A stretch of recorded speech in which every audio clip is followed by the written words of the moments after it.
कृषी तंत्रज्ञान पारायण व शेतकरी प्रशिक्षण कार्यक्रमाकरता आज विविधात्मक या गावामध्ये हजर राहिलेलो आहोत। तरी आज आपल्या कार्यक्रमासाठी उपस्थित आपल्या गावचे सरपंच मॅडम सौ अर्चना विठ्ठल ननोरे व आपल्या गावचे सुपुत्र नागेश ननोरे सर हे आपल्या कार्यक्रमाला आवर्जून उपस्थित राहिलेले आहेत व तसेच कार्यक्रमासाठी डॉक्टर विजय अमृतसागर सर प्रमुख शास्त्रज्ञ व सहयोगी संशोधन संचालक विभागीय कृषी संशोधन केंद्र सोलापूर हे वरिष्ठ शास्त्रज्ञ आपल्या इथे उपस्थित राहिलेले आहेत। तरी सर्वप्रथम मी सर्व मान्यवरांच्या वतीने महात्मा ज्योतिराव फुले यांच्या प्रतिमेचे पूजन करत आहे।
उपविभागीय कृषी अधिकारी डॉक्टर कवडे साहेब सुद्धा येत आहेत। त्यांना जसं सांगितलं होतं की सर या।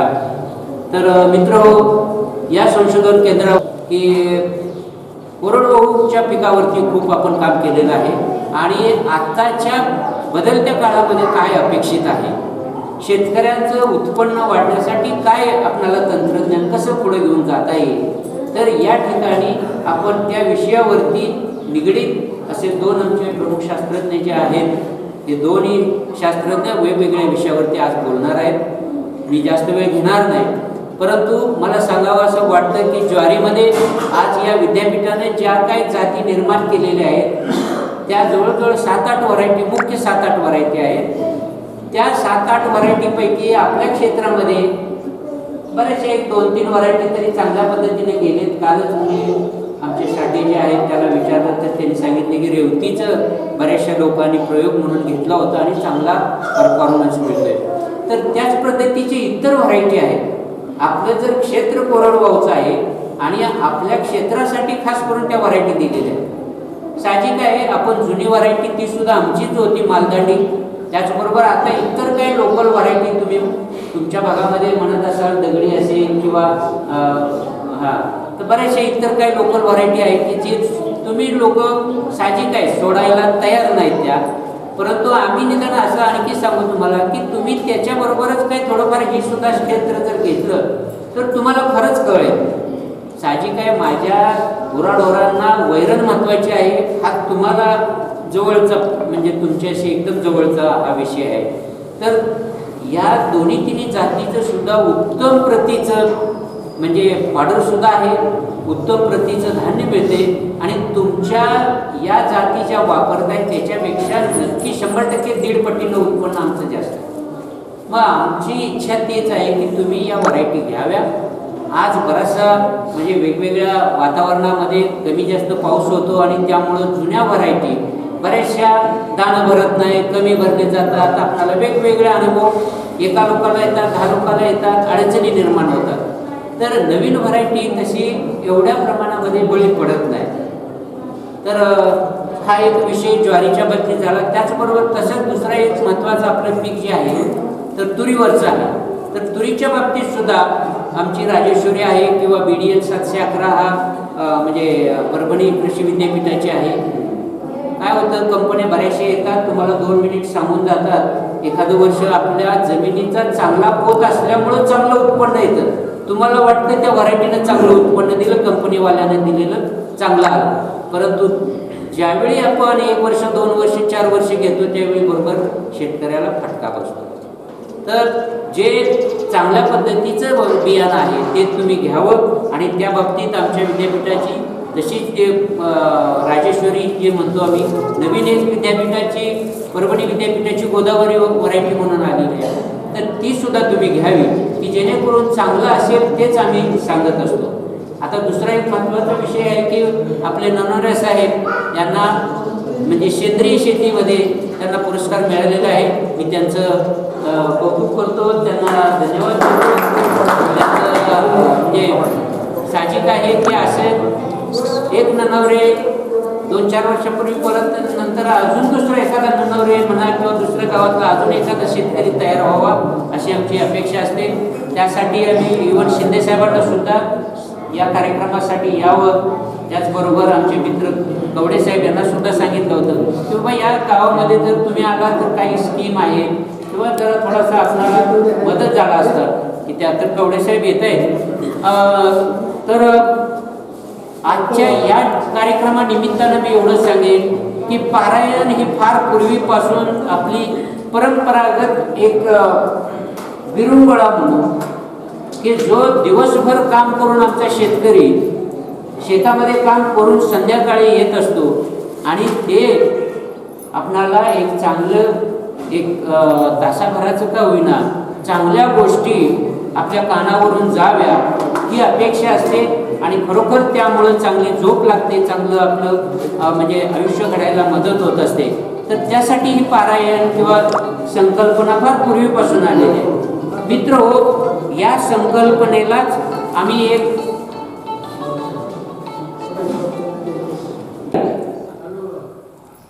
डॉक्टर कटमाले साहेब की ज्यांना आज ते तुम्हाला म्हणजे मार्गदर्शन खास करून तुमच्या या ठिकाणी बरंचसं क्षेत्र हे उन्हाळी याचं लागवड होत आहे म्हणजे सोयाबीन, तर त्याबद्दल खास करून सांगणार आहे. त्याने दुसरे आमचे मित्र सहकारी डॉक्टर इंडी सर उसावरती माहिती देणार आहेत की आपल्याकडूनच थोडंसं आलेलं होतं की बाबा या विषयावरती जर मार्गदर्शन मिळालं तर खूप छान होईल. आणि सर्व या विविध अडफळगावचे सर्व आमचे मित्र किंवा आपण या कार्यक्रमासाठी उपस्थित असणारे सोलापूर ई-TV, सोलापूर इन श्री शिंदेसाहेब आहेत. तर खरं वास्तविक आम्ही विद्यापीठाचा कार्यक्रम म्हणून मला असं वाटतंय की पहिल्यांदाच या 7-8 वर्षामध्ये आम्ही पहिल्यांदाच या ठिकाणी घेतो आहोत. खूप गाव तुमचं छान वाटलं, खूप ऐसपैस जागा किंवा खूप छानपैकी म्हणजे त्या गावची मांडणी जी म्हणतो आपण ते उत्कृष्ट आहे. आता दुसरा भाग म्हणजे की कृषीशी निगडीत की ज्याच्यासाठी आम्ही आमचं एक मोठं कृषी संशोधन केंद्र म्हणून सोलापूरमध्ये आहे, बोरावणी जुना बोरावणी नाका, की या ठिकाणी 1933 पासून ते संशोधन केंद्र आहे की या संशोधन केंद्रावरती कोरडवाहू भागातल्या पिकांचा अभ्यास केला जातो. म्हणजे आज जवळजवळ 85 वर्ष होऊन जात आहेत त्या संशोधन केंद्रावरती हे सर्व काम कोरडवाहूचं आम्ही करतो. त्यात खास करून ज्वारी असेल, करडई असेल, हरभरा असेल, या सगळ्या ज्या काही कोरडवाहूची पिकं असतील त्या सर्व पिकावरती काम करून जवळपास 260 आम्ही तंत्रज्ञान शेतकऱ्यांना या माहिती वजा किंवा एक रिकमेंडेशन म्हणून आम्ही देण्यात आलेले आहे. तर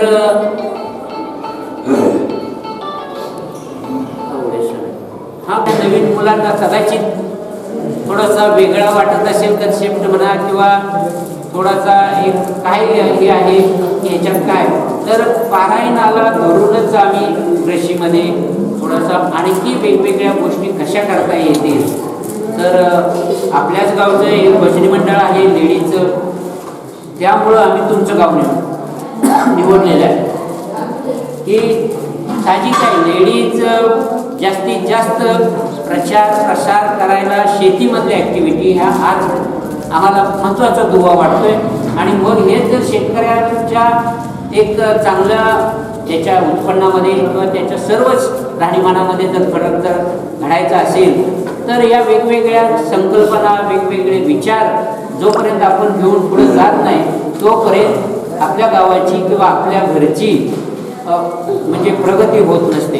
तर आमचे कुलगुरू महोदय डॉक्टर पी.जी. पाटील साहेब म्हणून 1 वर्षभर झालं हे कुलगुरू आहेत, सांगली जिल्ह्याचे सुपुत्र आहेत आणि त्यांनी एक थोडीशी अशा नवीन पद्धतीनं तुमच्या शेतकऱ्यापर्यंत पोहोचण्याचं काम करायचं.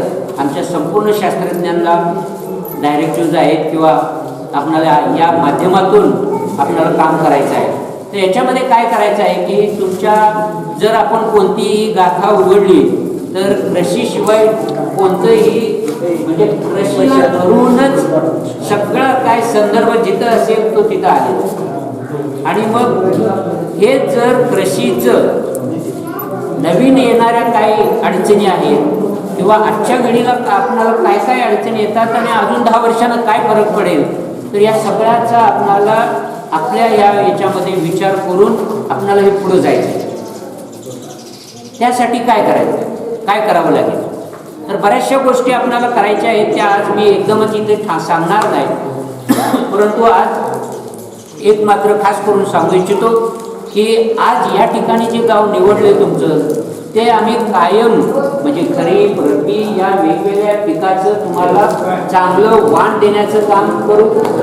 आज आमचे लेक्चर तुम्ही ऐकल्यानंतर म्हणाल नाही साहजिक आहे की ते शास्त्रज्ञ तुमचे आज या प्रत्येक आज कार्यक्रम असेल अशा पद्धतीचे आणखी वेगवेगळे आम्ही शास्त्रज्ञांना तुमच्या बाबा डेअरीमध्ये आम्हाला 1-2 लेक्चर पाहिजे, डेअरीमधलं लेक्चर देवा. डॉक्टर इंडी सर म्हणून जे आहेत ते एंटॉमॉलॉजी पॅथॉलॉजी म्हणजे रोग राई कीड सगळे त्याच्या आणि कोणतंही आंब्याचा असू द्या द्राक्षाचा असू द्या काही ठराविक भाग म्हणजे या भागामध्ये आहेत बरेचसे, तर बाकीचे तरी पिकं आहेतच. तर या सगळ्यावर तुम्हाला म्हणजे जर आम्ही येणं जाणं झालं तर तुमचाच फायदा आहे. प्रत्येक वेळी पाहिजे तर एक लेडीज वजा आपला एक ग्रुप करू इथं सुद्धा मोबाईलचा. तुम्हाला प्रत्येक वेळा काही जरी अडचण आली तर तुम्ही फोन करायचा. रात्री 10 वाजता 11 वाजता फोन केला तरी मला नाही वाटत की आमचे शास्त्रज्ञ सुद्धा तुम्हाला उत्तर दिल्याशिवाय थांबणार नाही. तर फक्त तुमच्याकडून सुरुवात होणं गरजेचं आहे की विचारा, तुम्ही काय तुमच्या अडचणी असेल विचारा, जरूर विचारा. त्याला आम्ही चांगल्या पद्धतीनं चांगलं म्हणजे तुम्हाला प्रतिसाद दिला जाईल. तर या कृषी पारायणामधून आपल्याला हेच घेऊन जायचं आहे की माझी शेती कशी चांगल्या पद्धतीनं टिकवायची आहे, माझ्या पुढच्या 2-10 पिढ्यांना ती चांगली न्यायची आहे. म्हणजे सेंद्रिय शेतीचा धागा आपल्याला पकडून पुढं जायचा आहे. नाही असंही नाही की जे फार पूर्वी आपण परंपरागत शेती करत होतो, परंतु आजच्या घडीचं सुद्धा म्हणजे नुसतंच पेरलं आणि काढलं न काय त्याला खतं टाकता म्हणजे सेंद्रिय शेती नव्हे. सेंद्रिय शेती अशी करायची आहे की त्यातून तुमचं पोट भरून माझ्या सगळ्या घराच्या लोकांचं पोट भरून 2 पैसे कमवावं पण लागणार. तर हा विचार सगळे आपल्या डोक्यामध्ये ठेवल्याशिवाय आपल्याला पुढे जाता नाही येणार. कारण का मुळातच सेंद्रिय शेतीमध्ये उत्पन्न हे 40% किंवा 50% पहिल्या 2-3 वर्षामध्ये येत असतं. म्हणजे उत्पन्नही कमी होत असतं. मग याला काय पर्याय आहे, कशा पद्धतीनं पुढे जाता येईल. आपला ग्रुप जर केला तर प्युअर जे सेंद्रिय असणारं खरोखर सेंद्रिय असणारं तुम्हाला नक्कीच 1.5 ते 2 पटीनं विकणारे आणि घेणारे सुद्धा लोक आहेत. परंतु त्यासाठी तुमचा प्रयत्न आणि तुमच्याकडून सुद्धा चांगल्या पद्धतीची जर सुरुवात जर झाली तर घेणारे भरपूर आहेत. त्याला आम्ही म्हणतो की लिंकेज तयार करणं काम राहते. तर तशी लिंकेज आपल्याला तयार या माध्यमातून करायची आहे. कृषी पारायण या माध्यमातून आपण जाणार आहोत आणि विद्यापीठाच्या वेगवेगळ्या ज्या काही म्हणजे महत्त्वाच्या ज्या स्कीम असतील त्या तुमच्या निदर्शनास आणून त्याचबरोबर महाराष्ट्र म्हणजे शेती काय म्हणूया की डिपार्टमेंट जे आहे शेतीचं म्हणजे एस.ई.ओ. साहेब असतील, सब डिव्हिजनल कृषी अधिकारी असतील किंवा TAO असतील, तुमच्या सानिध्यात जी काही त्या डिपार्टमेंटचे लोक आहेत त्यांच्याबरोबर सुद्धा आता आम्ही इथनं पुढं कार्यक्रम घेऊन तुमच्या इतर काही गोष्टी असतील तर त्यासुद्धा सोडवण्याचा प्रयत्न आपण या माध्यमातून करूया. तर या ठिकाणी जास्त वेळ न घेता मी परत एकदा सर्वांचं आभार मानतो. अर्चना मॅडम इथं आल्या त्याबद्दल त्यांचं मी धन्यवाद करतो. कारण का वेळात वेळ काढून आज या ठिकाणी आल्या, त्यामुळं सरपंच आले म्हणजे गाव आलं हे महत्त्वाचं आहे. आणि आम्हाला सुद्धा काल सुद्धा मी म्हणलं होतं आमच्या या मंडळींना की नाही, अगोदर आम्हाला सरपंच जे आहेत त्यांना भेटणं किंवा त्यांच्या कानावर टाकणं, कार्यक्रम कशासाठी आपण घेतोय हे महत्त्वाचं आहे. आणि त्यामुळं ननवरे साहेबांनी म्हणजे दोन्ही ननवरे आहेत, सरपंच मॅडम आहेत, हे सगळ्यांनी या ठिकाणी येऊन या कार्यक्रमाची शोभा वाढवली. त्याबद्दल मी परत एकदा सर्वांचे आभार मानतो आणि माझे 2 शब्द संपवतो.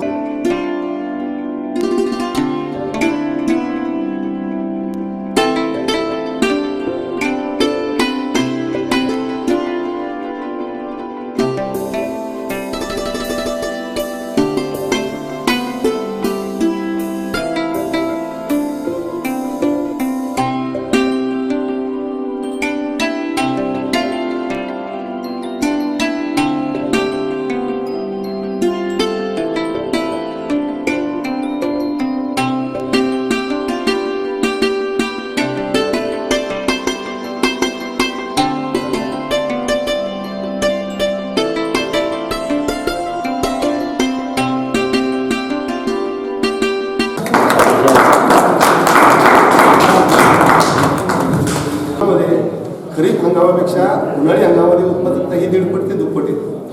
तर उन्हाळी हंगामामध्ये सोयाबीन घेताना आपली शिफारस अशी आहे की फक्त बीजोत्पादनसाठी जा. कमर्शियल क्रॉप म्हणून शक्यतो उन्हाळ्यात घेऊ नये, कारण हे फोटोसेन्सिटिव्ह क्रॉप आहे, थर्मोसेन्सिटिव्ह क्रॉप आहे. टेम्परेचरचा त्याच्यावर प्रचंड इफेक्ट होतो. म्हणजे थर्मोसेन्सिटिव्ह झालं. फोटोसेन्सिटिव्हचा अर्थ होतो रात्रीचा आणि दिवसाचा कालावधी जो आहे, म्हणजे दिवस किती तासाचा, रात्र किती तासाचा, याच्यावर याचं फ्लावरिंग बिहेवियर अवलंबून.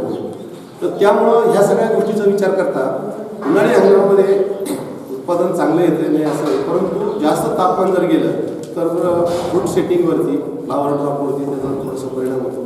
त्यामुळं खरीप हंगामाला जास्त रेस्ट्रिक्ट राहावं. आता काय झालं, क्षेत्र प्रचंड वाढलं महाराष्ट्रामध्ये. आज 42 लाख हेक्टर एरियाला एका हेक्टरला 75 किलो सीड रेट आहे. म्हणजे किती बियाणं लागतं, दरवर्षी बियाण्याचे प्रॉब्लेम यायला लागले. बीजोत्पादन घेताना काय होतं की सोयाबीनच्या बाबतीत काय, सोयाबीनचं जर बी पाहिलं तर त्याच्यावरचं कवच असतं ते नाजूक आहे आणि त्याचा तो उगवण्यासाठी अग्रभाग जो असतो तिथून उगवण होते तो नाजूक असल्यामुळे त्याला डॅमेज होतं आणि जर्मिनेशनला प्रचंड प्रॉब्लेम येतो. त्यामुळं प्रचंड तक्रारी गेल्या वर्षी एवढ्या सोयाबीनच्या बियाण्याच्या उगवण्याच्या तक्रारी आल्या उगवण न झाल्याच्या. तर त्यामुळं महाराष्ट्र शासनाने असा इनिशिएटिव्ह घेतला की उन्हाळी हंगामामध्ये आपण बीजोत्पादन घ्यायचं. कारण उन्हाळ्यात आपण पेरतो जानेवारी फेब्रुवारीमध्ये, हार्वेस्टिंग होतं मेला, बरोबर आहे, आणि जूनला फ्रेश सीड आपल्याला पेरणीसाठी मिळतं. म्हणजे उगवण क्षमता 100% मिळते. म्हणजे उन्हाळ्याचं जे सोयाबीन आहे हे बीजोत्पादनासाठीच रेस्ट्रिक्ट ठेवावं, त्याचं क्षेत्र फारसं वाढवू नये अशी एक शिफारस आहे. त्याचं कारण काय आहे की आता पुढचा मुद्दा येऊ आपण, सोयाबीनची उत्पादकता वाढवायसाठी काय केलं पाहिजे. आता सांगली भागामध्ये एकरी 20 क्विंटल शेतकरी घेतात, मग आपल्याला 20 क्विंटलपर्यंत जायचं तर काय केलं पाहिजे. एक तर महत्त्वाचा मुद्दा आहे, कुठल्याही पिकामध्ये 3-4 बाबी महत्त्वाच्या आहेत जर उत्पादन चांगलं घ्यायचं असेल. पहिली बाब जमिनीची निवड, दुसरी योग्य वेळी पेरणी, तिसरं बियाण्याचं योग्य जातीचं बियाणं, जातीवंत बियाणं, बीज प्रक्रिया, त्याच्यानंतर आंतरमशागत, पाणी व्यवस्थापन, खत व्यवस्थापन आणि पीक संरक्षण. या बाबी जर आपण कटाक्षाने पाहिल्या तर आपल्याला उत्पादन निश्चित चांगलं आहे. आता कुठल्याही पिकामध्ये आपल्याला हेक्टरी रोपाची संख्या किती ठेवायची हे ठरलेलं असतं. ऑप्टिमम प्लॅन्ट पॉप्युलेशन त्याला. बऱ्याच वेळा काय होतं की शेतकरी पातळ करतात आणि मग एका झाडाला 250 शेंगा आल्या, 300 आल्या, 500 आल्या असं सांगतात. परंतु आपल्याला कसं असतं, पर प्लॅन्ट यील्ड अजिबात महत्त्वाचं नाही, पर युनिट एरिया यील्ड फार महत्त्वाचं. म्हणजे तुमच्या एका स्क्वेअर मीटरमध्ये एकच झाड असेल आणि 300 शेंगा आल्या तर उत्पादन अपेक्षित मिळणार नाही. हेक्टरी रोपाची संख्या किती असावी सोयाबीनमध्ये, तर 4.5 ते 5 लाख हेक्टरमध्ये रोप पाहिजे. त्यासाठी स्पेसिंग किती आहे, 45 मीटर बाय 5 सेंटीमीटर. म्हणजे 2 ओळीतलं अंतर 45 सेंटीमीटर, 18 इंचाच्या पावरणी करायचं, आणि 2 ओळीतलं अंतर, 2 रोपातलं अंतर 5 सेंटीमीटर आहे. म्हणजे 4 बोटावरती असायची ती पाहिजे. आता हे नवीन जे वाहन आलेले आहेत फुले आघाडी, फुले किमया, फुले संगम, हे थोडे बिगरच ग्रोथ असणार आहे. हे 5 सेंटीमीटर आणि 10 सेंटीमीटरवर टाकलं तरी उत्पादनात फारसं घट येत नाही, कारण ते पसरतं. JS 335 कसा गुटका आहे, डॉग टाईप आहे, त्यामुळे त्याचं पॉप्युलेशन ही जास्त पाहिजे. JS 9305. आता काय होतं, बऱ्याच वेळा शेतकरी हे ऊसामध्ये आंतरपीक घेतात. सांगली भागामध्ये कॉमन आंतरपीक होतं. तर आंतरपीक घेताना वाहन निवडताना JS 335, JS 9305 हे आयडियल टाईप आहे, कारण डॉग पाहिजे तुमचं वाढत ऊसावर फारसा परिणाम होतो. परंतु फुले संगम, फुले आघाडी हे वाहन विकलच वाढणार आहे, 3-3 फुटापर्यंत वाढतात. आणि ऊसामध्ये जर तुम्ही दाट आंतरपीक म्हणून घेतलं तर ऊसाला फुटवेच येते, रैतळा असं होतं आणि मग ऊसाच्या वाढीवरती आयुष्य परिणाम होतो. त्यामुळं आंतरपीक घ्यायचं असेल तर त्याची टेक्नॉलॉजी वेगळी आहे, त्याच्यासाठी पॉप्युलेशन मॅनेजमेंट, मराठी वगैरे. आता सोल पीक घेताना उन्हाळी हंगामामध्ये घेतलं असेल तर उन्हाळ्यात काय होतं, ॲक्च्युली आपण खरीपात सांगताना सांगतो की ऑप्टिमम सोईंग टाईम जो आहे तो जून जुलै, म्हणजे साधारण मॅक्सिमम लेट किती 7 जुलैच्या आत पेरणी झाली. जुलै नंतर कुठल्याही खरीप पिकाची उशिरा पेरणी होईल तसं तशी उत्पादनामध्ये घडते. पूर्वी काय होतं की जेव्हा तांबेरा प्रतिबंधक मानव उपलब्ध नव्हते, खरीपात जनरली तांबेरा उन्हाळी हंगामात येते, कारण त्याला पोषक वातावरण मिळत नाही. तर तांबेरा कधी येतो 15 वर्ष झाले. 15 वर्ष दरम्यान थोडंसं तांबेरा रोगासाठी पोषक वातावरण असतं. आणि आपण जूनमध्ये जुलैमध्ये जर सोयाबीन पेरलं तर ऑगस्ट 15 ऑगस्ट लगेच पुढच्या महिन्यात फ्लावरिंग म्हणजे फुलोरा ते शेंगा लागण्याच्या काळात जर तांबेरा आला तर प्रचंड उत्पादनामध्ये येतो. मग त्यावेळेस आपण निवड संशोधन केंद्राने ॲडॉप रिकमेंडेशन असं दिलं होतं की आगली संशोधन ज्यांच्याकडे पाण्याची व्यवस्था आहे त्यांनी मेच्या शेवटच्या आठवड्यात किंवा जूनच्या पहिल्या आठवड्यात जर पेरलं तर मे नंतर जून, जुलै, ऑगस्ट 2.5 महिने होतात. जवळजवळ पक्वता कालावधीच्या जवळ येते, ते शेंगा पॉट डेव्हलपमेंटच्या स्टेजला पुढे जातात आणि जरी तांबेरा आला तरी उत्पादनामध्ये जास्त घट येत नाही. एस्केप मेकॅनिझमची शिफारस होती आणि ती 100% अडॉप्ट केली लोकांनी. मेच्या यांच्या जर सोयाबीन पेरलं तर उत्पादन खूप चांगलं येतं, ज्यांच्याकडे पाण्याची सोय आहे त्यांनी केलं. परंतु काही लोक एक्स्ट्रा लागले आणि एप्रिलपासून पेरायला सुरुवात केली. एप्रिलमध्ये पेरलं तर प्रचंड नुकसान होतं, कारण काय की त्याच्यावरती जे किडी येतात त्याच्यामध्ये गर्डल बिटल एक आहे, स्टेम फ्लाय, खोडमाशी नावाची किडी आहे. ती सुरुवातीला लवकर पेरलं खरीपात तर खूप मोठ्या प्रमाणावर स्टेम फ्लायचं इन्फेक्शन येतं. स्टेम फ्लाय 100% इन्फेक्शन येतं. बऱ्याच वेळा आम्ही असं पाहिलं की आगली सोयीमध्ये नुसते गाड्या उभा राहिल्या, पानं पूर्ण खाली म्हणजे पुन्हा मोडून पेरण्याशिवाय दुसरा पर्याय. आता ह्या गोष्टी आहेत. आता ह्या वर्षी जर पाहिलं जवळजवळ महाराष्ट्रामध्ये 40,000 हेक्टरवरती सीड प्रोडक्शन प्रोग्राम महाराष्ट्राने घेतला उन्हाळ्यात. तर उन्हाळ्यामध्ये वेगळे प्रॉब्लेम आहेत. तापमान जर मेमध्ये टेम्परेचर 40च्या वर जात असेल तर निश्चित त्याला प्रॉब्लेम सेटबॅक बसतो. आपल्याकडे तर टेम्परेचर निश्चित जास्त जातं, त्यामुळे उशिरा पेरणी पडते. यासाठी जर लवकर पेरलं जानेवारी 15च्या दरम्यान पेरलं तर ते flowering pot development stage escape होते आणि टेम्परेचरचा तेवढा इफेक्ट यावर होणार नाही. त्यामुळे तो स्विंग टाईम हा महत्त्वाचा आहे. पॉप्युलेशनच्या बाबतीत हेक्टरी 4 ते 4.5 लाख रोप असतील तरच आपल्याला ऑप्टिमम यील्ड मिळते. हे खूप पाहणं फार गरजेचं आहे. दुसरा महत्त्वाचा मुद्दा याच्यामध्ये कसं असतं की सीड तुम्ही जेव्हा बाजारात घेता किंवा आता बऱ्याच वेळा आपण आपलं स्वतःकडचं बियाणं करतो किंवा इतर शेतकऱ्याकडचं करतो आणि जर्मिनेशनला मोठ्या प्रमाणात प्रॉब्लेम येतो, तर जर्मिनेशन टेस्ट घेतल्याशिवाय आपण बियाणं करायचं. घरच्या घरी उगवण क्षमता चाचणी आपल्याला घेता येते. साधं गोष्ट आहे. समजा तुम्हाला आता मागच्या वर्षाचं सोयाबीन पेरायचं असेल, 100 दाणे मोजून घ्यायचे. एक तर तुम्ही कुंडीमध्ये मातीत पेरा, पाणी नक्कीचे होतं बघा, किंवा सोपा घरच्या घरी वर्तमानपत्राचा कागद घ्यायचा आणि त्यावर मोजून 25-50 दाणे ठेवायचे. पाणी शिंपडून ओलं करायचं, दुसरा वर्तमानपत्राचा कागद त्यावर ठेवायचा, गुंडाळी करायची आणि पसरट भांड्यामध्ये कायम ओलं राहील असं ठेवायचं. एक 7-8 दिवस ठेवायचं. 8 दिवसानंतर उघडून पाहायचं किती दाण्याला कोंब आलेले तेवढे मोजायचे. 100 पैकी किती 70 दाण्याला कोंब आलं तर 70% घेतले. नॉर्मली सीड ॲक्ट प्रमाणे 70%च्या वर जर्मिनेशन असणारच बियाणं पेरावं तरच त्याला मान्यता मिळते. परंतु आपलं घरचं असेल 60% आलं पेरू शकतो आपण, हरकत नाही. फक्त 10% सीड रेट वाढवायचा जेणेकरून आपल्या रोपांची संख्या कमी होणार. म्हणजे 10% म्हणजे 75 किलो असेल तर 7-8 किलो सीड वाढवायचं म्हणजे रोपाची संख्या ऑप्टिमम राहील. म्हणजे पहिला मुद्दा रोपाची संख्या ऑप्टिमम राहील हे महत्त्वाचं आहे. त्यानंतर बीज प्रक्रियेमध्ये मी सांगितलं की सुरुवातीला रस शोषणाऱ्या केळीमध्ये खोडमाशीचा प्रादुर्भाव येतो, गर्डल बिटलचा येतो. तर त्याच्या नियंत्रणासाठी काय होतं, पहिल्या आठवड्यात खोडमाशी आली लगेच स्प्रे करता येते. आठवड्यात एवढं पीक असतं. मग तिथे एक बीज प्रक्रिया थायोमिथॉक्झम नावाचं एक कीटकनाशकाची जर बीज प्रक्रिया केली किंवा इतर जे गौचव आहे त्याची केली तरी चालेल. थायोमिथॉक्झामचे अतिशय चांगले रिझल्ट आहे. थायोमिथॉक्झाम 80 ग्रॅम प्रति 10 किलो बियाणं जर चोळलं तर 3 आठवड्यापर्यंत सगळ्या रसशोषण किडीचं सोयाबीनचं नियंत्रण मिळते त्याला आपल्याला आणि चांगलं उत्पादन. दुसरी बीज प्रक्रिया जीवाणू संवर्धनाची. जीवाणू संवर्धनामध्ये आपल्याला माहिती आहे आपण बिजोलर पिकाला रायझोबियमची बीज प्रक्रिया करतो. त्यामुळे काय होतं, हवेतला नत्र स्थिर होतो आणि मुळावरच्या गाठी वाढतात, नत्राचं गरज भागवली जाते. तर रायझोबियमच्या बाबतीत एक महत्त्वाचं लक्षात ठेवा, त्याचे 7 गट आहेत. कोणतंही रायझोबियम कोणत्याही पिकाला चालत नाही. भुईमुगासाठीचं वेगळं आहे, चवळी गटाचं रायझोबियम लागतं. सोयाबीनसाठीचं वेगळं आहे. सोयाबीनला रायझोबियम जॅपॉनिकम नावाचा गट आहे. तर हे रायझोबियम घेताना सुद्धा सोयाबीन गटाचं किंवा सोयाबीनसाठी स्पेसिफिक खरेदी करा, हे महत्त्वाचं. त्याच्या जोडीला PSB फॉस्फरस सोल्युबलायझिंग आता कॉमन वापरतात मोबिलायझर, बरोबर आहे. तर हा का वापरायचा मोबिलायझर? जमिनीमध्ये आपण जे फॉस्फॅटिक फर्टिलायझर घालतो, सिंगल सुपर फॉस्फेट आहे किंवा डायमोनियम फॉस्फेट आहे, तर फॉस्फॅटिक फर्टिलायझर किंवा पोटॅश जो आहे हे जमिनीत टाकली की स्थिर होतं.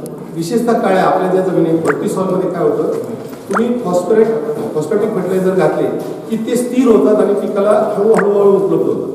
एक स्टेज अशी येते की जेवढं खतं टाकतं त्याच्या 80% जमीन स्थिर होतात आणि 20% पिकाला उपलब्ध होतं. मग रेग्युलर खतं टाकत जाऊन रिझर्व वाढतो, परंतु ते पिकाला उपलब्ध होतं.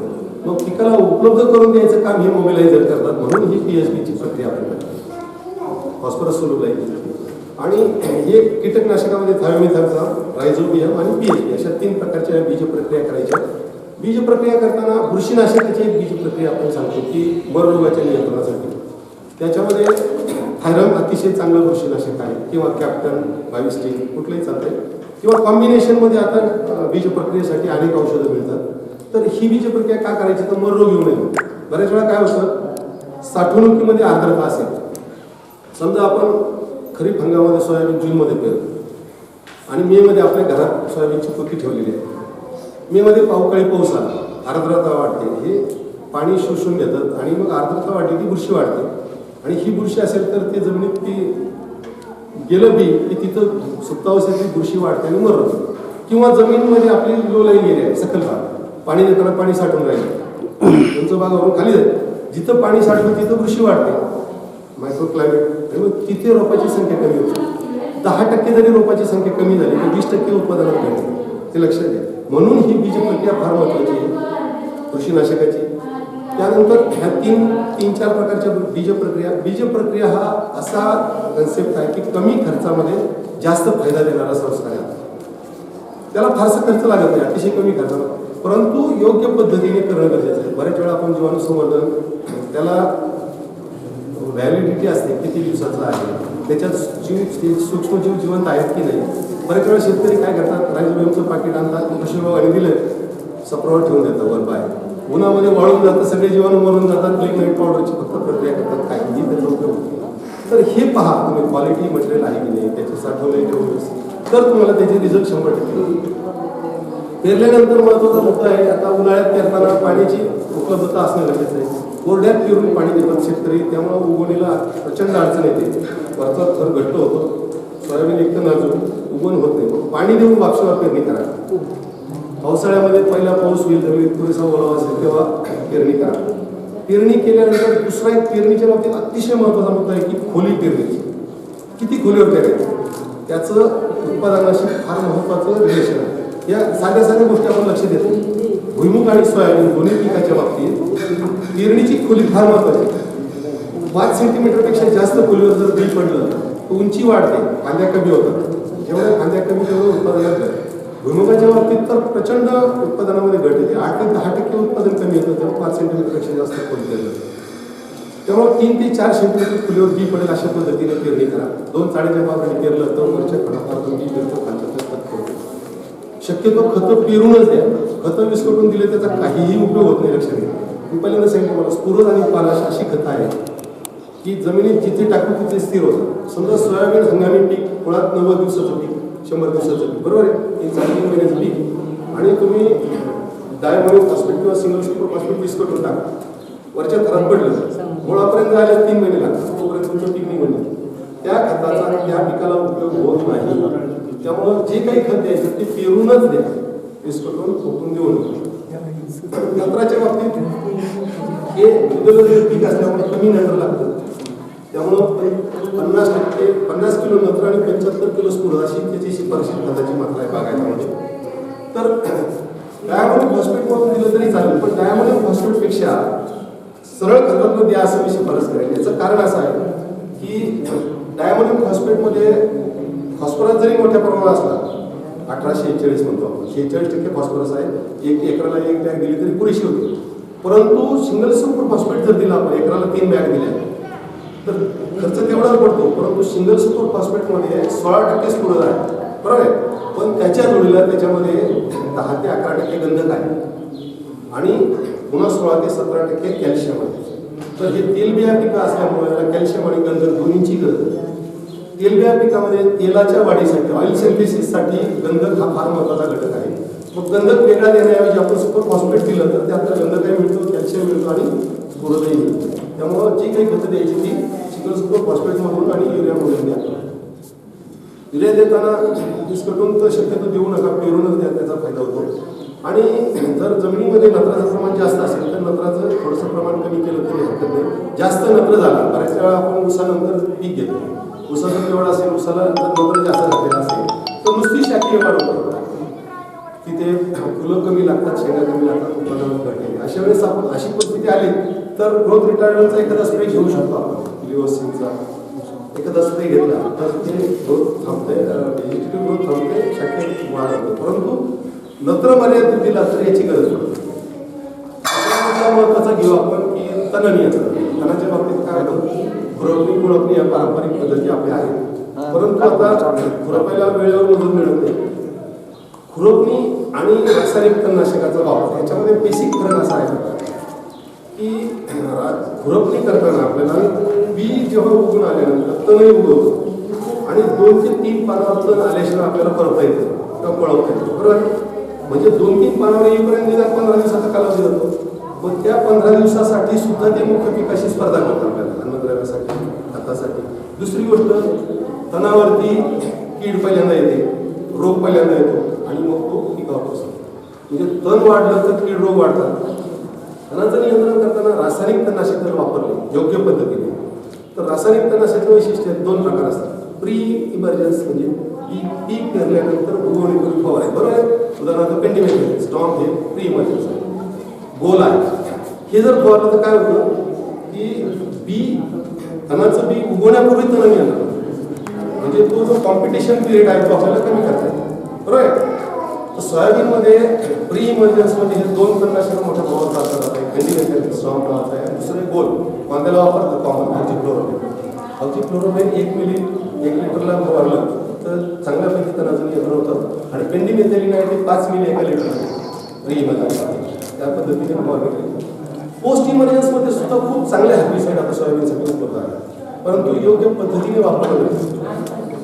म्हणजे पोस्ट इमर्जन्समध्ये 18 ते 21व्या दिवशी 2 ते 3 पानावर तण असताना टर्गा सुपर आहे, अतिशय चांगलं तणनाशक आहे.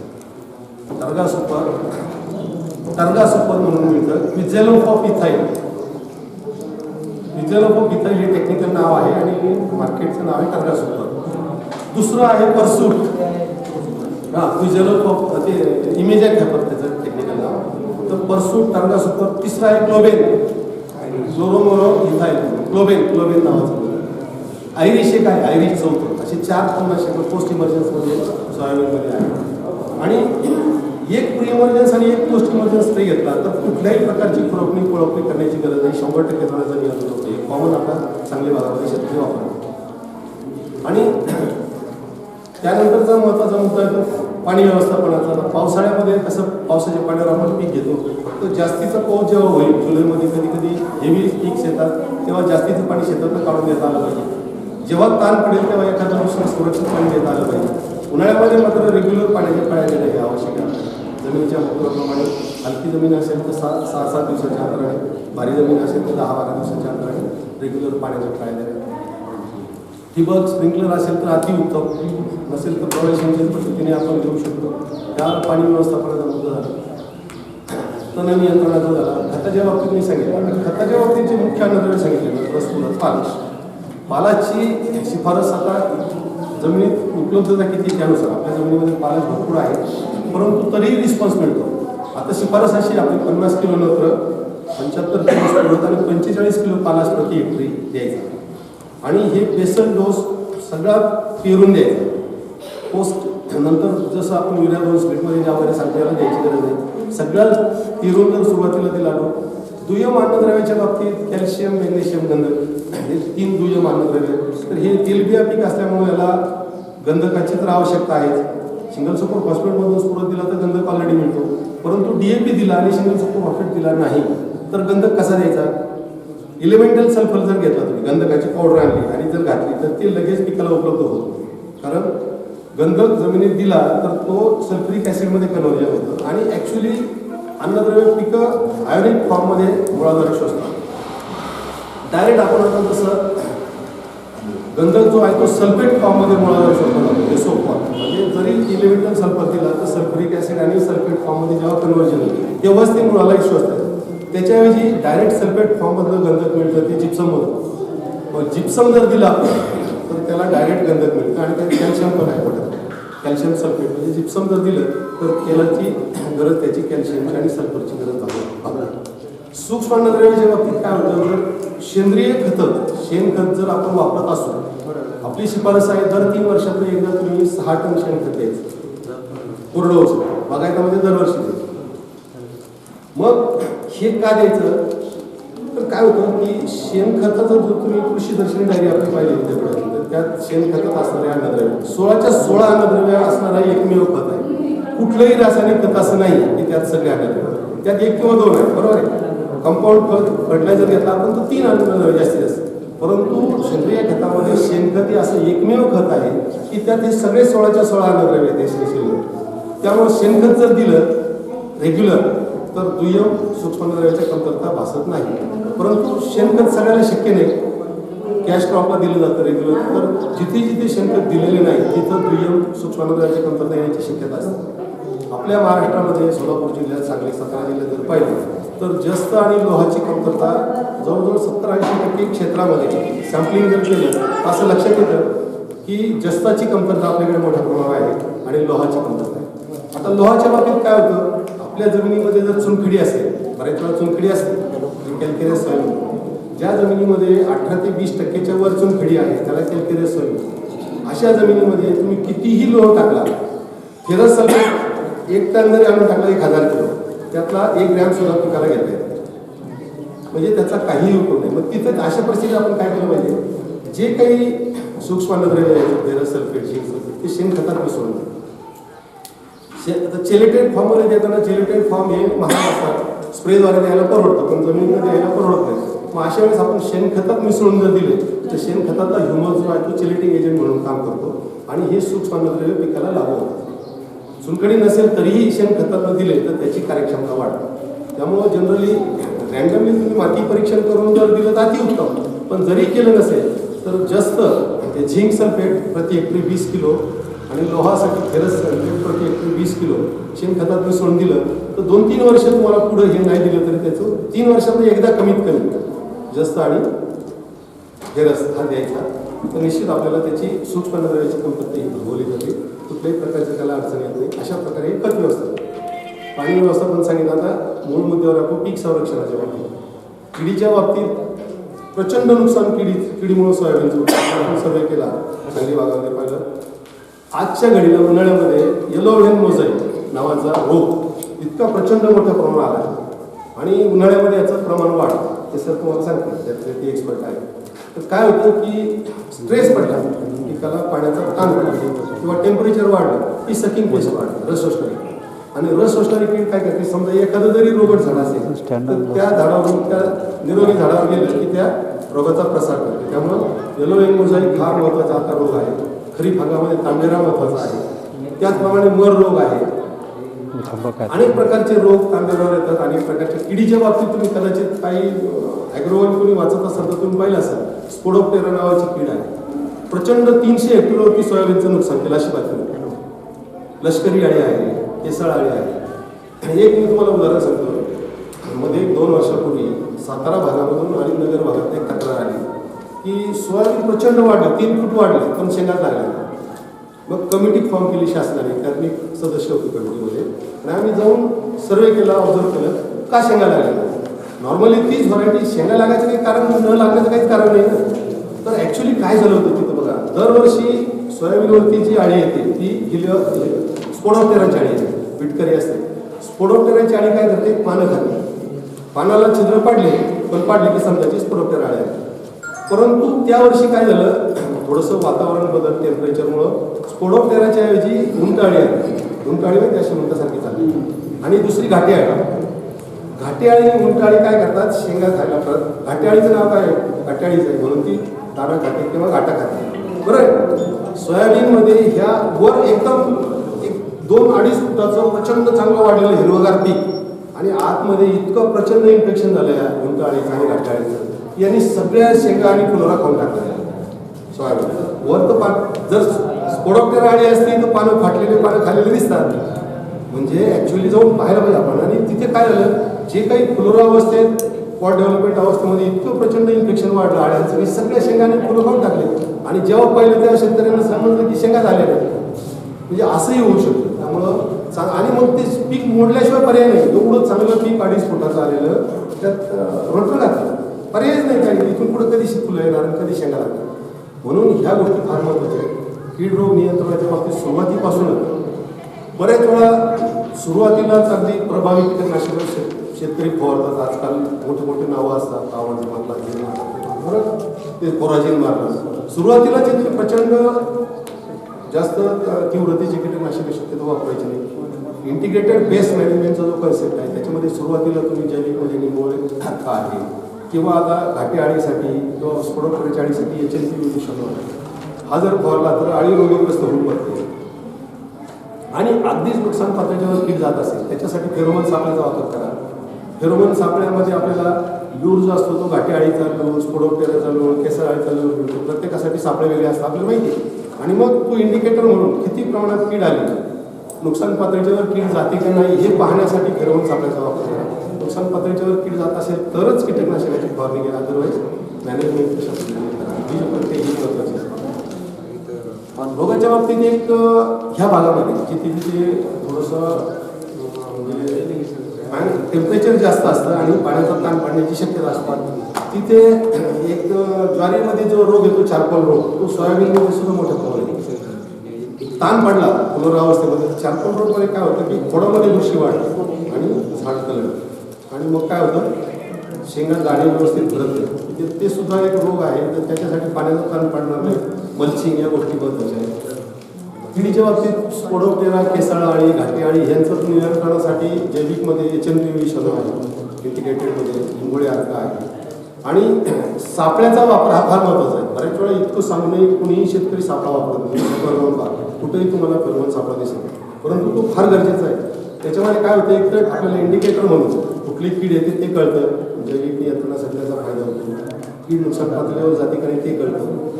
आणि मेल मॉथ त्याच्यात करेक्ट झाल्यामुळं पुढं त्याचं पिढी जे आहे ते जनरेशन थांबतं. आणि ह्या सगळ्या गोष्टी महत्त्वाच्या आहेत. रोगाच्या बाबतीत उन्हाळ्यात तर काही तांबे राहण्याची शक्यता नाही, पण खरीपात जर तांबेरा आला तर तांबेऱ्यासाठी अतिशय चांगले बुरशीनाशक आहे. फंटाप आहे, टिल्ट आहे, स्कोर आहे. त्याचा एखादा फवारा घेतला तरी ते बऱ्यापैकी कंट्रोलमध्ये येतं. फक्त वेळेत फवारा गेला पाहिजे, उशिरा घेऊन उपयोग होते. आणि एकात्मिक कीड नियंत्रणामध्ये जे पॅकेज आहे त्याच्यामध्ये आपण म्हणजे न्यूट्रिशनपासून सगळ्या गोष्टी पाहणं गरजेचं आहे. काय होतं, इम्बॅलन्स फर्टिलायझर वापरलं, नत्र जास्त वापरला, स्पोर कमी वापरला तरी कीड रोग वाढतो. म्हणजे काय होतं, शाखीय वाढ होते, कोमल म्हणजे नाजूक पीक होतं आणि सकिंग पेस्टचा अटॅक वाढतो. सकिंग पेस्ट वाढले की शरीराने रोग वाढतात. तर ह्या सगळ्या गोष्टी महत्त्वाच्या आहेत.